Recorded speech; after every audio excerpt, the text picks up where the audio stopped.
अलग अबवाब बांधते हैं। जो अबवाब बांधते हैं वो इस बात को साबित करने के लिए होते हैं कि जो किताब के तहत ये बाब लाया हूं इसमें यही बातें हैं। किताब को साबित करने के लिए बाब बांधते हैं, बाब को साबित करने के लिए अहादीस। यानी कि इल्मी बात कह रहा हूं, यानी इमाम बुखारी रहमहुल्लाह किसी हदीस को किसी बाब में लेकर आए तो काफी है कि वो बाब साबित हो गया। ये बात काफी है कि वो बाब साबित हो गया। भले ही वो हदीस आमतौर पर जाहिरी माने में हमें ये न समझ में आता हो कि इस हदीस का उस बाब से और उस बाब का उस किताब से क्या ताल्लुक है, जाहिरी तौर पर शायद हमें समझ में ना आए। आइए आपके गोशे गुजार एक ऐसी एक मिसाल आपके सामने रखूं ताकि मेरी बात अच्छी तरह वाज़ेह और क्लियर हो जाए।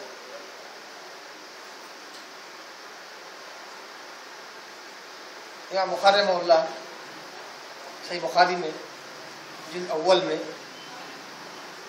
एक बाब बांधते हैं, कहते हैं कि ईद की नमाज अगर किसी शख्स की छूट जाए, बेहतरीन तरीका है देखिए मसाइल को निकालने का, इस्तेंबात करने का तरीका। तो लोगों ने इन्हें किस कैटेगरी में डाल दिया, अरे वो तो मुहद्दिस है, फ़क़ीह थोड़ी है, फ़क़ीह अलग होता है, फ़क़ीह बहुत बड़ा होता है, मुहद्दिस नहीं। मेरे भाई, फ़क़ीह और मुहद्दिस में फ़र्क न करो। जो मुहद्दिस होता है वो फ़क़ीह भी होता है। फ़क़ाहत नाम किस चीज़ का है? फ़क़ाहत नाम समझ का है, समझ का। अगर कोई मुहद्दिस कुरान की आयतों को लाता है, अहादीस को लाता है और उनसे कुछ मसला निकालता है तो ये फ़िक़्ह ही का तो नाम है, इसी को फ़िक़्ह कहते हैं। बारह एक ही मिसाल देता हूँ कि फ़िक़्ह किसको कहते हैं। फ़िक़्ह कोई नई और अनोखी चीज़ का नाम नहीं है। फ़िक़्ह जिसको कहते हैं वो यूं है कि जैसे एक कीला हो नील और एक हथौड़ा हो, दो चीजें हैं। मकसद क्या है? दीवार में ठोका जाए। तीन चीजें हो गई, कीला है, हथौड़ा है और मकसद क्या है, ऑब्जेक्टिव क्या है, दीवार में ठोका जाए। अब आप बताइए ये काम कैसे होगा? ये काम कैसे होगा? जब तक के उस हथौड़े का इस्तेमाल न हो, जब तक के उस कील का इस्तेमाल न हो, फिर दोनों को समझा जाए कि आखिर इनका इस्तेमाल कैसे किया जाए और कौन से तरीके से किस जगह पर इस कीले को ठोका जाए। दीवार का वो कौन सा जगह है जहां जो हमारे लिए काम आने वाला है, उस जगह पर ठोकना। ये जो सारा प्रोसेस है इसको फ़िक़्ह कहते हैं। ये जो समझ है कि हथौड़े और कील का जो इस्तेमाल है वो किस तरह हो, इसका नाम है फ़िक़्ह। फ़िक़्ह कोई नई चीज का नाम, एक समझ है। अब लोगों ने क्या किया, कुरान और हदीस ये अलग चीज है, उसके बाद जो फ़िक़्ह की किताबें हैं वो असल है। कुरान और हदीस का ये निचोड़ है। अब निचोड़ करते करते इतना निचोड़ ला लिए, अल्लाह माफ करे अगर मैं कोई बड़ी बात कह रहा हूं और किसी को बुरा लगे, सिर्फ फुजला बाकी रह गया।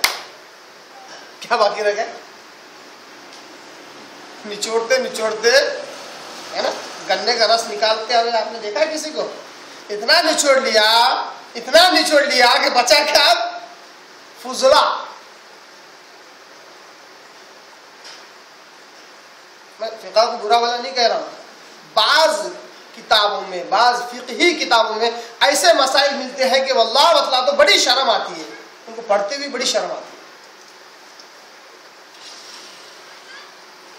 है। और जगह जगह बसा औक़ात बराह रास्त कुरान के खिलाफ, बराह रास्त हदीस से मुबारका के खिलाफ, बराह रास्त अकल के खिलाफ, तजुर्बात के खिलाफ बातें होती हैं।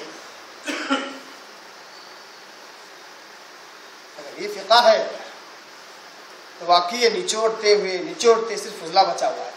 क्योंकि फिका नाम है समझ का, समझदारी का।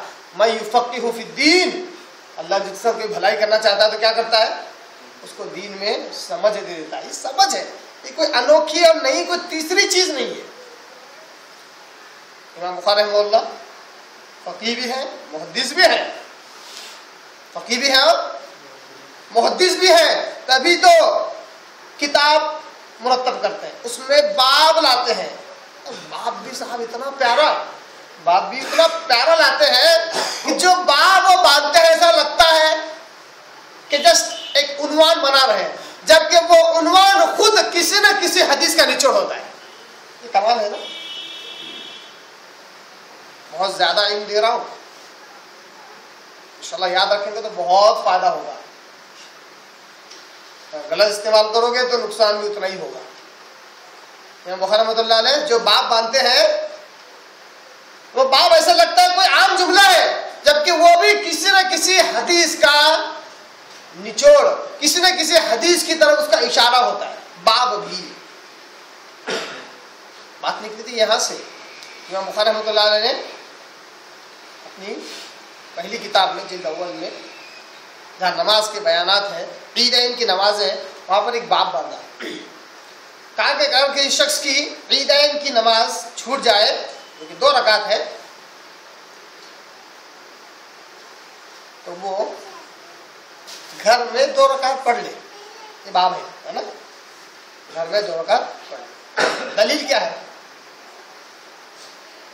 दलील लाए हदीस इस तरह,